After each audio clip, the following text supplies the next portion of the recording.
Hi, my name is Katie, and I'm calling for a question regarding my oldest daughter who is about to turn 6. She is in kindergarten this year, and as I'm sure you know, kindergarten is a very big transition, big adjustments happening over here. At the same time she started kindergarten, I also had my third daughter, a new baby, entering the home. And overall, I guess my question is that my kindergartner seems to be having a lot of outbursts and meltdowns at home. She seems to be a hairpin trigger, just full of really big feelings. Obviously, a lot of life changes all happening at once. And my husband and I are just really struggling on what to do to help support her. She has a hard time falling asleep at night. I know she's exhausted, but she just keeps replaying her day. So she's probably not as well rested as she should be, but we're just not really sure how to best support her through all of these big changes. So I would appreciate any advice you might have. Thank you very much. All right, so how do we help our child through major life transitions and major life changes, right? Our child is showing us that they are struggling emotionally through their behavior, and which commonly manifests in emotional outbursts and meltdowns. They're showing us that they're struggling, and now we as parents are like, okay, I know that they're struggling. I know what is triggering this, but how do I help them through the stress, right? How do we get through this season of life, and how do I support and connect with them? Which I love this mom's question. Again, this just shows where your heart is at, right? Your heart is in connecting and helping your child, and I love to see it. I always love to see it. So that's what we're going to dive into today's episode. Really quickly, if you are looking for more parent coaching, more guidance and support, more community, definitely join the waitlist to my private parent coaching community, the Mom Sisterhood. You can go to themomspsychologist.com/sisterhood to join the waitlist. I only open the community a couple times a year, so definitely be on the lookout and join the waitlist so you're the first to know when it opens. But that is where I do my parent coaching, where I'm answering questions like this one all day and so often, right? So anyways, let's dive into this mom's question. And this question really is a question about stress, right? Your child is showing you that they are stressed, and kids manifest their stress through different ways. A common way that they show you that they're stressed is through their behavior, whether that's being more defiant, being more resistant to your instructions, or having more meltdowns and more tantrums, more intense feelings. That's a sign of stress. It can also look like regression, where they have mastered a certain skill and now they're starting to regress or take steps backwards, like let's say potty training, where they're starting to have more accidents than usual. Or they're starting to suck their thumb when they haven't done that in months, or they're starting to have baby talk, or different things like that, where they've mastered one skill and they're regressing. That is a common sign of stress in kids. Another common regression can be through sleep, right? Where she was once a good sleeper, or they were once a good sleeper, and now they're having trouble falling asleep, staying asleep, a lot more tantrums at bedtime. That can also be a sign of stress. And I love how this mom said, it kind of has a compound effect, right?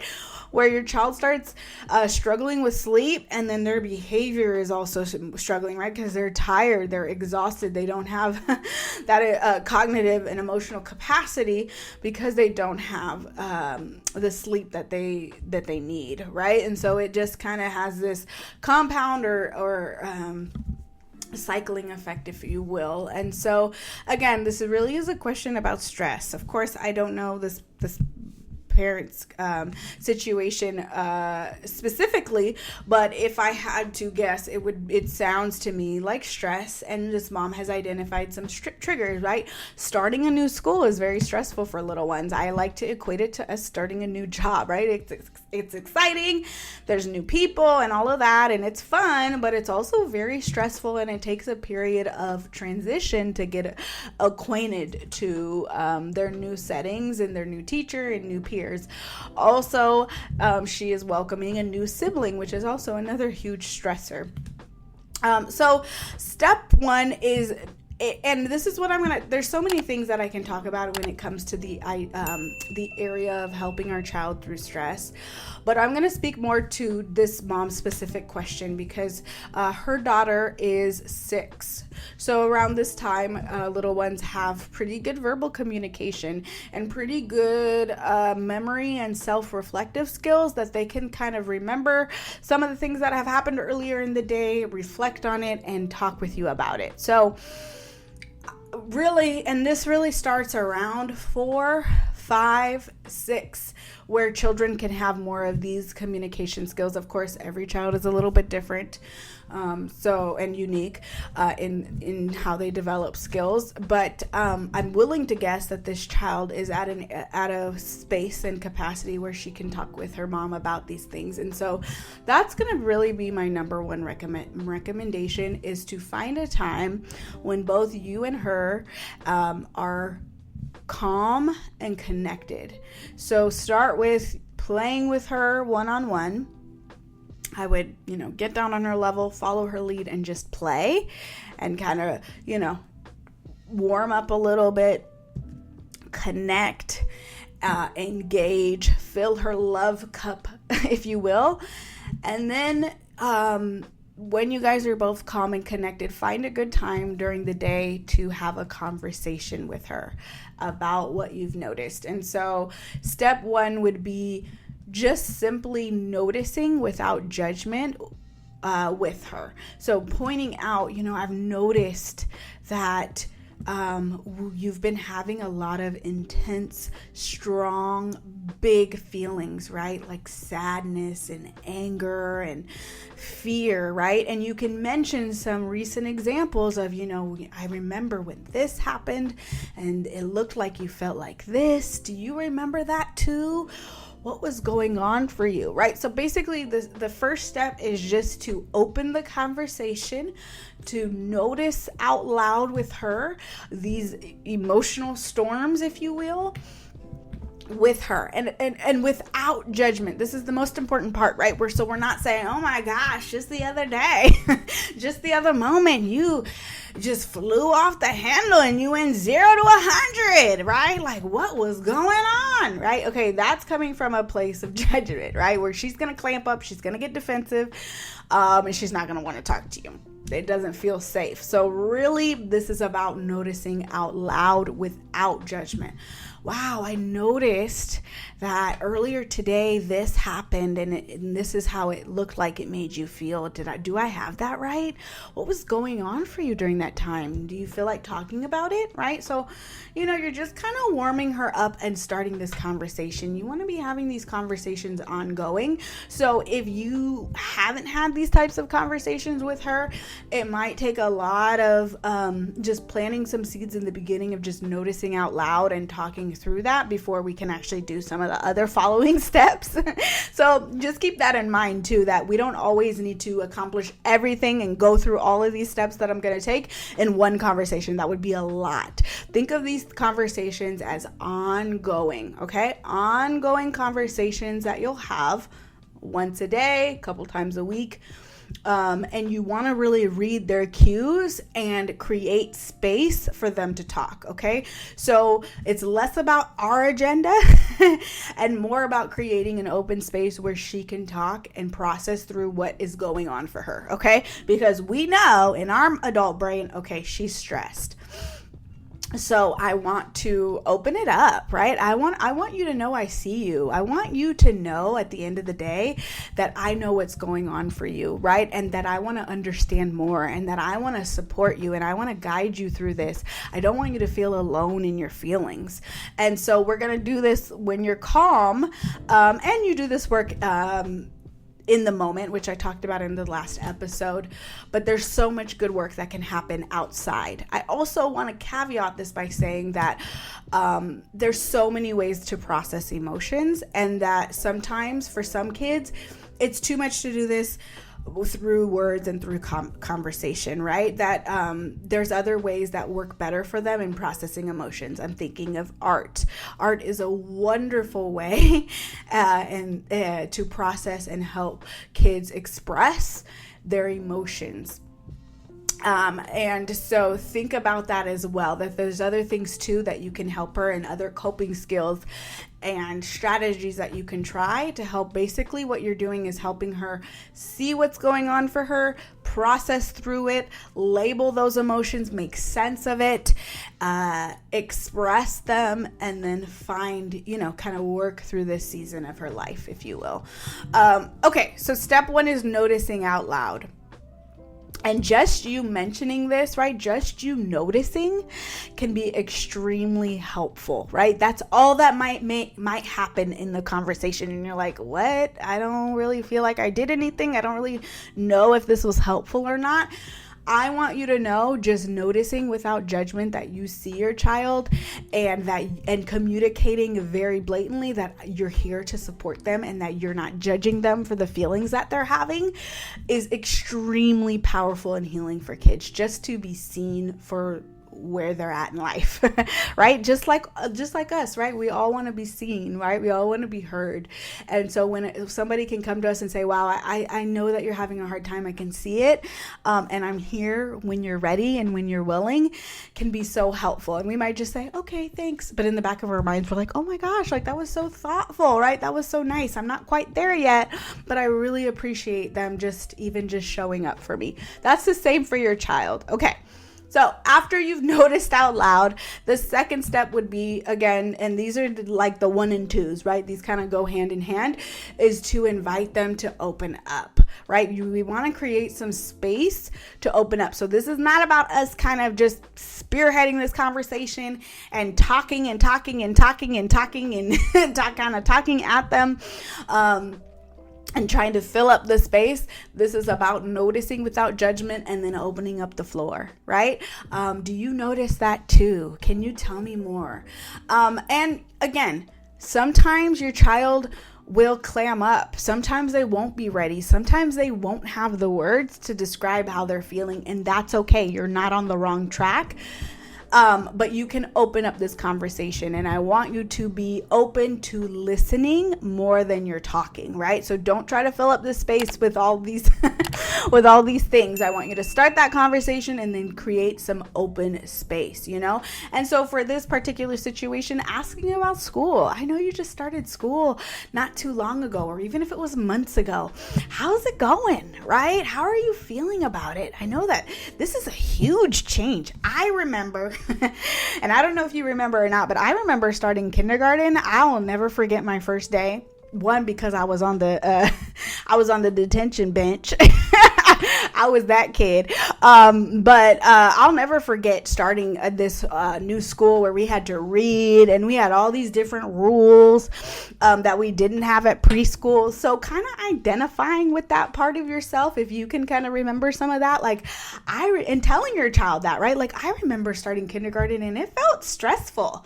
It was very exciting and very fun to meet new people and be around and have new friends and learn new things. But there was also an element of fear and just unknown, right? And just change, right? And change is hard. Is that how you kind of feel? How is it going for you? How is, whatever, ask some open-ended questions. Or the siblings, same thing, right?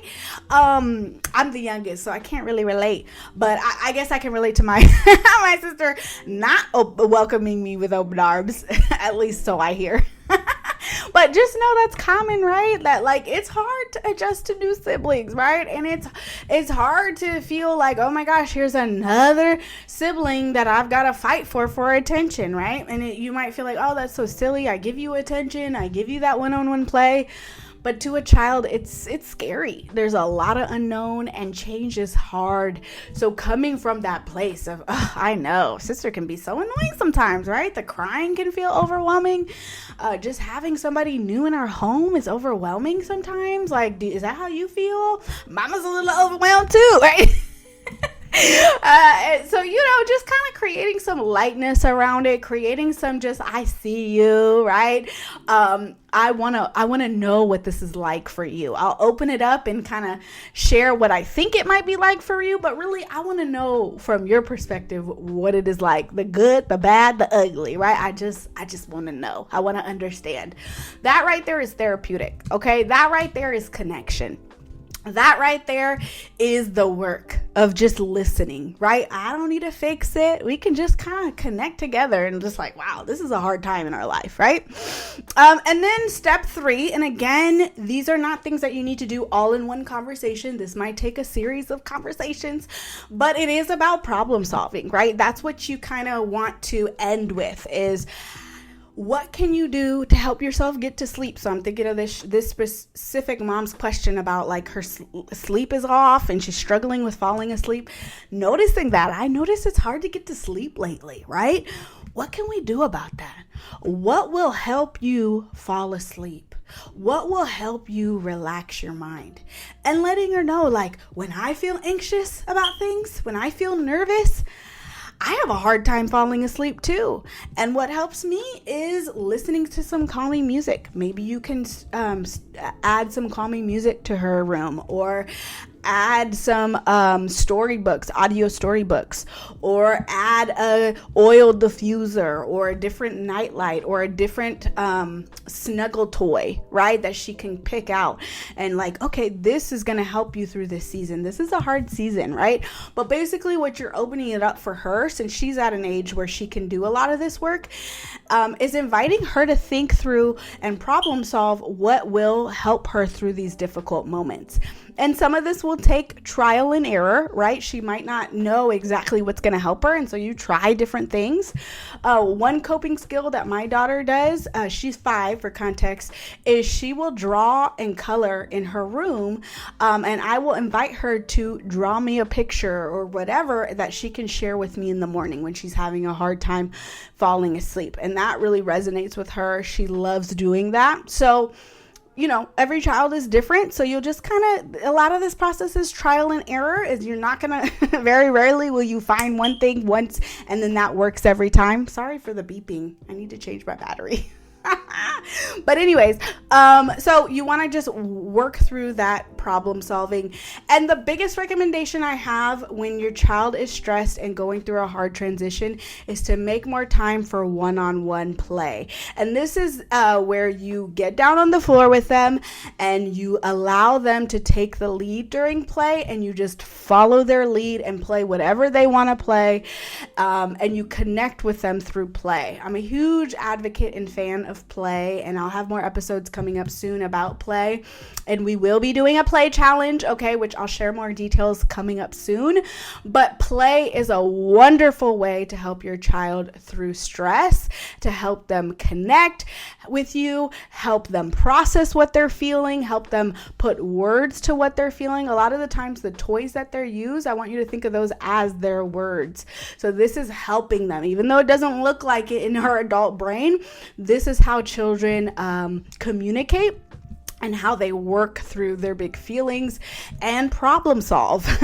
So don't underestimate play, and make time for you guys to connect during one-on-one play. So at least 10 to 15 minutes a day, where it's just you and her, and maybe you switch off parents, right? Every other day, whatever. Just try to make some time for that one-on-one connection as much as you can. This is going to help during this season of life so much. And some other tips around, stress, and helping our child through stress is just being there. Again, just knowing our presence is often more than enough for kids, and is really what they want, right? And that kids don't always feel like talking about things. And so you might go to do these conversations and you're like, oh, what gives? Like, it's not working, right? Don't force it, okay? So kids might not be ready to talk when you're ready to talk, and that's okay. It doesn't mean you leave. And so often they might, say, I'm not ready for that, but, maybe let's go play or let's go read a book together. And connect with them more on that level. That would be really, really helpful. And limit stress overall when possible. Avoid overscheduling them. Create more downtime, more quiet time, just more space in their schedule to play and to relax, especially during difficult transitions and seasons.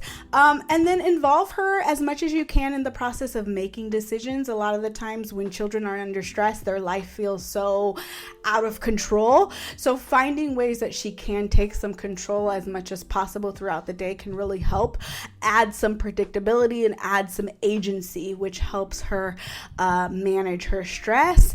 And just be patient. I'll just leave you with this. Just be patient. This process could take months to overcome and work through. So the more that we're patient, the more that we allow our child to just work through all their messy feelings in their own time frame, the better. And the more we can just let go of our agenda, let go of our timeline, let go of, oh my gosh, okay, I had these conversations and we problem solved. What's going on, right? This isn't working. Just remembering this is their process. Of course, we're drawing boundaries around unsafe or aggressive behaviors, but the feelings are always your child's process to control, especially when it's about, life transitions and changes that it can take months to fully go through. And then, a couple months from now, they might be dealing with some other kind of transition. You just never know. So just try to be patient, meet your child where they're at, and just give them lots of grace and love and connection. Don't forget about that one-on-one play. So important. And I hope this was helpful. Huge shout out to my podcast family. Thank you guys so much for leaving a rating and review on my podcast on Apple. That really just helps me out in terms of just making sure that the podcast reaches as many families as possible. And again, join my waitlist if you're interested in more private or parent coaching, I will say. The Mom Sisterhood is a wonderful place to get more community, feel more connected to other like-minded moms, and also to receive more coaching from me throughout all seasons of your child's life. It's ideal for kids 10 and under, and you can join the waitlist by going to themomspsychologist.com/sisterhood. I only open up the private community a couple times a year, so make sure that you're on the wait list so you don't miss out when I reopen it again. And if you would like to submit a question for me for a chance for me to make an episode similar to this one, just sharing my thoughts and recommendations, then you can call the number 916-581-0177 and you can ask your question. All right, that is it for this episode. I hope that it was helpful, and I will see you in the next one. Bye.